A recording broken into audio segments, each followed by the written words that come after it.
y en lo particular, ¿considera que una asamblea constituyente es lo más propicio para el Perú, sí o no? Yo creo que sí. ¿Por qué? Porque la Constitución que tenemos, a pesar que esta ha sido muy modificada, hay algunos capítulos y ojalá esta más bien se resuelva a través de reformas constitucionales como el capítulo económico, por ejemplo, o como por ejemplo decir que la educación es un servicio y no un derecho, o como por ejemplo decir que la salud es un servicio y no un derecho. Yo creo que hay que corregir. Sí, usted dijo que los tiempos de Dios son perfectos para la Asamblea Constituyente. Entonces, ¿a quién le debería tocar el turno, según usted, para proponer esa asamblea? ¿A este Congreso o al próximo? No, yo creo que no es... ¿O cuándo? No es tanto del Congreso ni nada. Primero hay que explicarle al pueblo que usted habrá visto, lo han entrevistado a un señor que vino de Puno y le dijeron ¿qué es una asamblea constituyente? Y el señor no sabía. Sí. Hay que educar al pueblo qué cosa queremos conseguir a través de una asamblea constituyente. Y eso toma tiempo. Las bancadas de izquierda la llaman traidora y hasta le dicen fujimorista que gobierna con la derecha. ¿Qué les respondería? Bueno, ellos vacaron a Pedro Castillo. La izquierda con sus votos vacaron a Pedro Castillo. En consecuencia, Pedro Castillo los tendría que llamar a ellos traidores y no a Dina Boluarte. En este momento, ¿quiénes son los principales enemigos y traidores del Perú? Yo creo que los que están generando la violencia, el caos y el terror con una plataforma política y no con una agenda social que el país y las hermanas y hermanos del Perú necesitan. Nunca se ha visto a una masa tan violenta en las calles. ¿Cómo explica tanto odio? ¿A qué lo atribuye? Yo creo de que ha habido toda una organización con suma anticipación.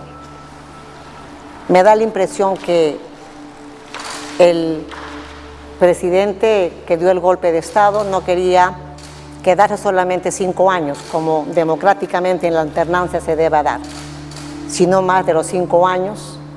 Como ya lo dijo en algún momento un congresista hace como 15 años, cuando tomemos el poder nos quedamos 20 años. Y atrás presidentes siempre tienen a una persona a quien escuchan más. ¿Quién es su principal consejero? Mi conciencia. Presidenta, se han producido más de 50 muertos. ¿Se siente responsable de alguna de ellas?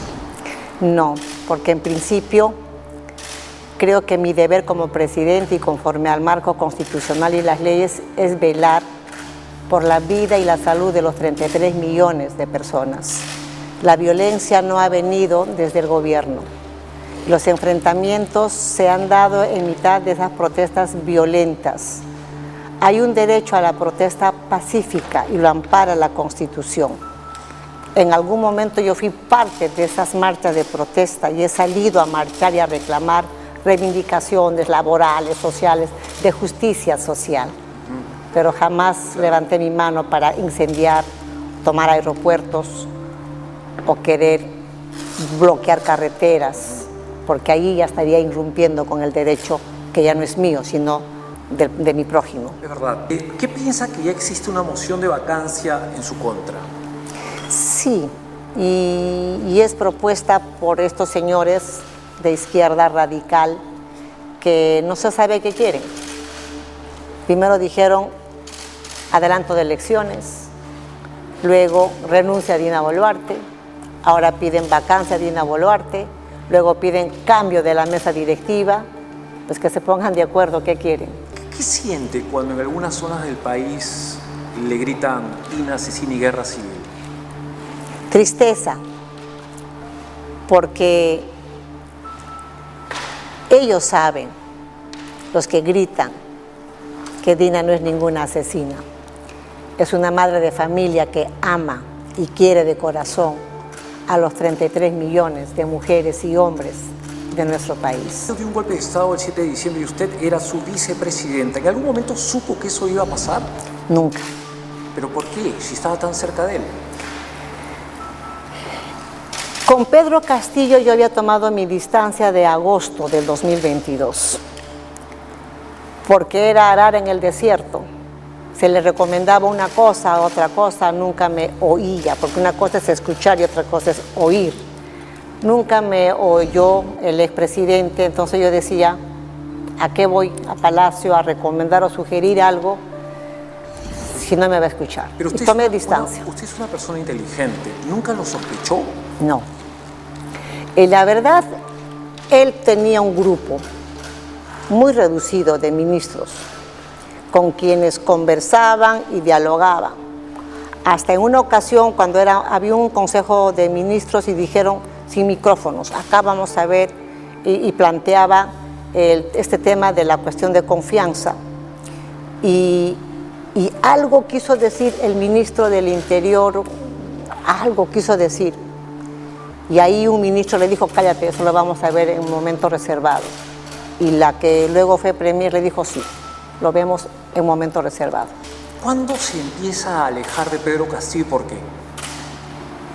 Porque veía que no había ningún cambio en nombrar ministros, en nombrar viceministros, en nombrar personas que pudieran trabajar de manera idónea en el aparato estatal.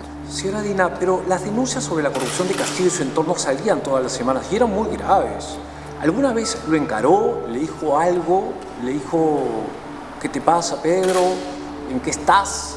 Sí, no solamente una vez, sino en reiteradas oportunidades. Cada vez que salía en la noticia le preguntaba qué tan comprometido él estaba como presidente.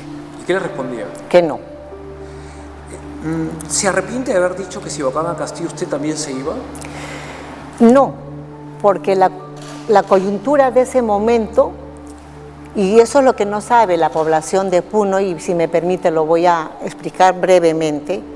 Apenas llegamos a Puno ese día, alguien del público enviado por una tercera persona me alcanzó una nota y me dijo, vicepresidenta, renuncie usted.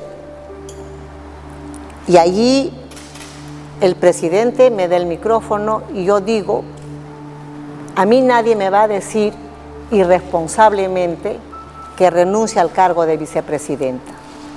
Cuando hoy en el Congreso se está debatiendo la moción de vacancia. Si con esa moción de vacancia, que no tiene sentido jurídico, ni constitucional, ni político, vacan a un presidente, entonces yo me voy. Porque mañana pasado igual van a tener que vacar si es que vacan tan fácilmente un presidente.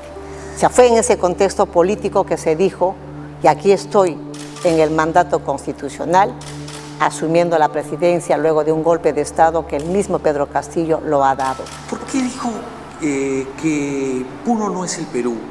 ¿No cree que eso indignó más aún a la población de esa región? No. Primero, si se han malinterpretado mis palabras, yo quiero pedir disculpas públicas a las hermanas y hermanos y a toda la región de Puno, a quienes amo con sumo corazón. Como ministra de Estado, he trabajado más en la región de Puno porque sentí que la pobreza allí es de atender de manera rápida. Cuando dije esa expresión fue que mi deber como presidenta era para cuidar a los 33 millones de peruanos, no solamente Puno, o no solamente Arequipa, o no solamente Apurímac, sino los 33 millones de peruanas y peruanos. ¿Es cierto que el Perú ha perdido 30.000 millones de soles desde el inicio de estas protestas?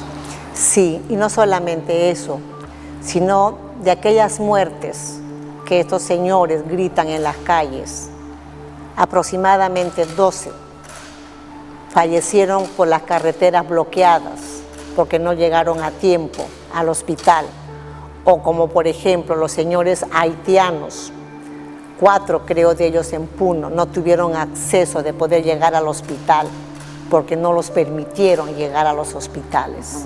¿Siendo purimeña considera que sus paisanos la quieren?